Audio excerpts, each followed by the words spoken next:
Coming up, we have what is probably going to be my craziest mail day of 2025. We've got about $4,000 worth of sports card pickups. But yeah, these cards in my eyes are probably the stuff that I like to collect the most.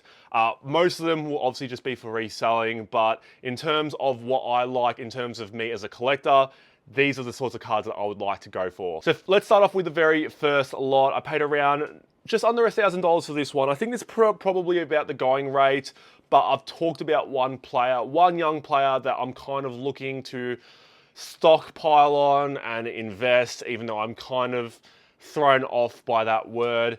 And I've talked about him. I've said that, you know, people talk about these players like Anthony Edwards, Shai Gilgeous-Alexander. These players are very, very expensive. If you're talking about the next player that I think that could, you know, be in that realm, it is Paolo Banchero. So this, obviously, I've talked about in the past before. I've gotten a few kind of lower end autos of him, but a Spectra RPA, look at that. It's like a what is that? Yeah, it's a 4-color patch because you've got a little bit of the blue there.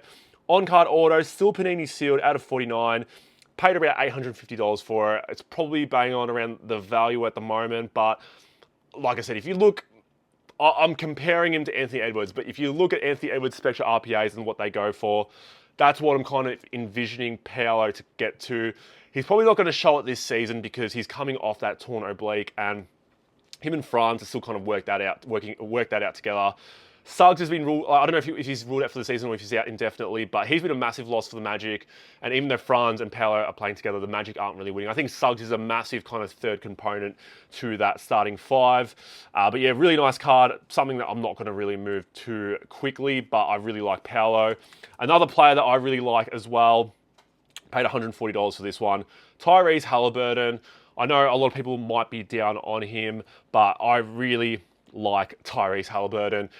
He came off a really bad hamstring injury towards the end of last season, kind of started again back slow, didn't really play too well in the playoffs, but has shown that he's a very consistent 20 and 10 player. This season, hasn't really played too well. I don't know if it's like playing in the Olympics at all, but when I look at Tyrese Halliburton, he's on a smaller market team, but I think he's someone very efficient, very good scorer, very good passer. I think he's a winning player. And I think someone, again, that I would kind of try to be, if I can find him cheap going into the future, someone, again, along with Paolo, they would probably be the two players I would kind of be backing in to become those next players. I kind of trust Paolo a little bit more because he can probably average 30 points per game. I don't know if Tyrese can, but yeah, Tyrese hasn't really had the best season, unfortunately, but I do back him in the future to kind of bounce back. And then the seller himself said that he would give this card for free if you paid over $250 of cards. So basically got this one for free, but I've marked it down as $10 because it was a bundle lot. Keon Johnson, I think he is on the Brooklyn Nets from what I know, but impeccable. On-card auto out of 88.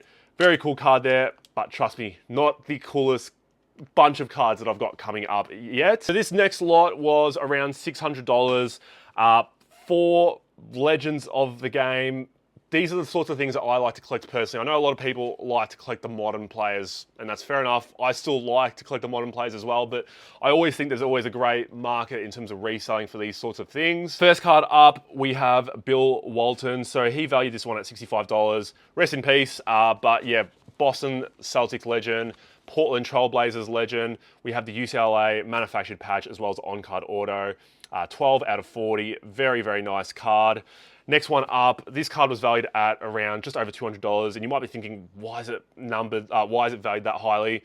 Talked about it in the past before, a lot of players don't sign cards, the supply is low, demand's high. Chris Webber is someone a lot of people will be wanting to collect. My very first jersey that I ever owned was a Chris Webber Warriors jersey that I found at an op shop. But Chris Webber, yeah, part of that Michigan Fab Five, doesn't sign much at all. Like, his auto's quite ugly as well, but it's from Excalibur. It doesn't have too many autos out there at all. So yeah, probably I think the price going for it is around $250 to $300-ish, but doesn't sign much at all. And for a sticker auto, it's you know, you might be thinking why, but again, it's just because he doesn't sign too much. Next card up, valued at also just over $200. Kareem Abdul-Jabbar, opulence on-card auto. I don't have much to say about this, but one of the greatest scorers of all time. Lakers legend. yeah, out of 35, on-card auto. And then the last card from this lot as well. Again, you might be thinking, why is this guy so popular, or why does it go for so much? But I paid $110 for this one. Bill Cunningham, Philadelphia legend. He coached them as well. I'm pretty sure he played for them as well. But yeah, Billy Cunningham. I used to own a gold standard auto that I got quite cheap. Was actually able to resell it for $150. And again, when you're kind of flipping cards, you kind of learn what players don't sign too much, and Billy Cunningham was one that that is quite highly regarded by specific fans. So this might be something I send to consignment, or it might be something I just put onto eBay. But it's, yeah, again, just knowing what players go for. Paid $110 for that one. I think this one is honestly like a $150 to $200 plus card, just knowing, yeah, again, how much people like him. All right, so this next lot coming up, paid $410 for this one. Shout out to my man, Only Cards and Collectibles on Instagram. He's been messaging a bunch of deals. Unfortunately, I haven't been able to take them all because, again, I've been spending a fair bit of money, so I can't take every deal that people send me, even though they're quite good. $410 for this one. Yeah, let's go through it. So first up, we have the Josh Green. If you guys out there, I don't know the Tyson Beck market too well. It's hard to find comps on these sorts of cards, but if you guys know the value of this one, please let me know. I try to find comps. It's hard to find. Obviously, you buy them from Tyson Beck. They're not from eBay, so you're only going to find comps if people do resell them. And again, it's quite hard to find them, but it's an on-card auto. It's got a certification card here. It's numbered out of 40, so 27 out of 40. Really cool card. Again, I just don't know the value of it. It obviously came out during the Tokyo Olympics. Next up, we have a an Allen Iverson Euphoria out of 99. And then we have this Travis Kelce Showtime. So again, when he sent this to me, I didn't really know what it was. I don't know every single parallel or case hit. I don't proclaim to know every single case hit either. But then I just looked it up, and then I found out it was a case hit because he obviously offered it to me from Score. If I can actually get it, I actually can't get it. If you wave it in, there we go. If you get it in certain angles, you can see that it's actually a bit of a film in the background, and he moves. So cool card there. Surprisingly, I didn't realize how much it was valued at, but yeah, it's a case hit from Score. Kelce obviously didn't win the Super Bowl, but still, Kansas City Chiefs fans are always quite passionate. And then these two cards are obviously the main ones of the lot itself. So two Vince Carter autographed cards. We have a Skybox one. I've said it in another video before. He's probably one of the most well-liked NBA players of all time. Very nice card here from Skybox. Numbered out of 150. And then we have from Exquisite, the bling out of 99. Has that, championship belt, and then the on-card auto, gold on-card auto. Very cool card there. And then he also threw in some low-end cards to kind of finalize the lot itself. Yeah, paid $410 for it. I got my first Bronny James card, Armin Thompson. I mean, stuff that probably will just give away, might give away on eBay, give away on Whatnot.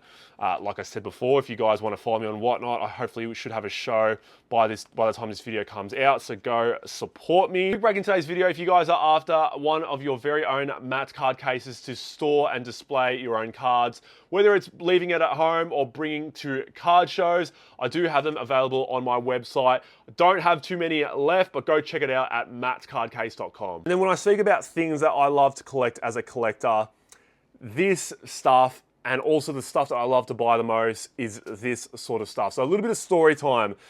Shout out to Wilson. I'll put his Instagram on the screen. I've dealt with him a few times, but he had this massive lot listed just for around just over $2,000. I was in the Philippines at the time, and Wilson doesn't have PayPal. Very hesitant. Like I said in the past videos, I get a lot of anxiety when it comes to dealing with PayID. And, he's obviously had vouchers before. I've dealt with him before. We've dealt in like sort of $400 to $500 transactions. But even then, I've never transferred anyone $2,000 for cards. And it scared the crap out of me, especially considering, again, like I was overseas. I couldn't really track to see if it was home. But put the faith in my man Wilson, and he, rewarded me. I paid just over $2,000 for this lot. These are the sorts of cards that I love to collect and resell. Again, people love their modern cards, and that's fine. I collect them as well, but these are the sorts of cards that I like to see in hand. They're just really, really cool cards. So, first up, Chris Bosh, National Treasures, 3-color patch, out of 25. We have David Robinson, almost a 3-color patch, immaculate, out of 50, game worn. Ray Allen, 3-color patch out of 5 from Timeless Treasures, again, game worn. Tayshaun Prince and Fleer X, behind the numbers, not numbered, but a chunky patch and also game worn. This isn't even like the thick of it. We have a Pau Gasol out of 6, impeccable, the silver, just a heavy, heavy card. Moses Malone, as I try and create some space behind here. Moses Malone, 2-color patch out of 50, game worn as well. Legend of the game. We have Kevin McHale, 2-color patch from National Treasures, game worn, as well as an on-card auto out of 25. Chris Mullen, 2-color patch out of 25, on-card, game worn, immaculate auto. Just a lot of nice cards here. Rolando Blackman, 1 of 1, impeccable on-card auto. Danny Green, chunky patch, thread flying off the card, out of 5, Spectra, game worn patch. Jonathan Isaac, Opulence, RPA. What is this? This is 4-color patch here, RPA from Opulence. Pau Gasol, patch auto from Immaculate, on-card auto, 2-color patch. Spurs colors, which is a little bit annoying, but still, Pau Gasol doesn't really sign too much. So again, a very nice card. We're only halfway in this, which is hard to believe. Anthony Davis from a set that I do collect more so for the rookies themselves, but Noir, out of 10, jumbo, game worn patch, very nice card. Derrick Rose, gold, flawless, game worn patch here, out of 10. People love Derrick Rose and love to collect him. Larry Bird, out of 10, on-card auto. Gorgeous card. Another Larry Bird on-card order from Flawless. Let me know your guys' thoughts in the comments of this lot. Again, this is the stuff I love. So you let me know what you think and if you guys like this sort of stuff versus the modern stuff. Again, happy to hear both sides. Steve Nash, National Treasures, 3-color patch, also game worn out of 25. Andrew Bogut, chunky patch, on-card order, out of 10, immaculate, Aussie legend for us. Doesn't sign too much, doesn't have too many autos out there, so surprised. I'll be intrigued to see what this one does go for. Ernie Di Gregorio, out of 10, National Treasures. We have a Derrick Rose, out of 25, flawless diamond. Another Jonathan Isaac, opulent on-card auto. And then to finish off this lot, Dirk Nowitzki, Spectra, 3-color patch, game worn out of 10 gold. Chris Bosh, 3-color patch, immaculate on-card auto. And then a Michael Cooper, opulent on-card auto out of 10. Yeah, like I said, just paid just over $2,000 for that one. I've got another lot coming in from Wilson himself. I've talked about, modern not being kind of like my favorite thing, but this lot that's coming up in the next few videos will be modern, so stay tuned for that. Yes, a very, very exciting mail day. One of my favorite mail days so far that I've ever done. If you enjoyed the content, as always, leave a like down below, comment down below, and also hit the subscribe button if you guys haven't subscribed already. And yeah, I'll see you guys all in the next video. Take care.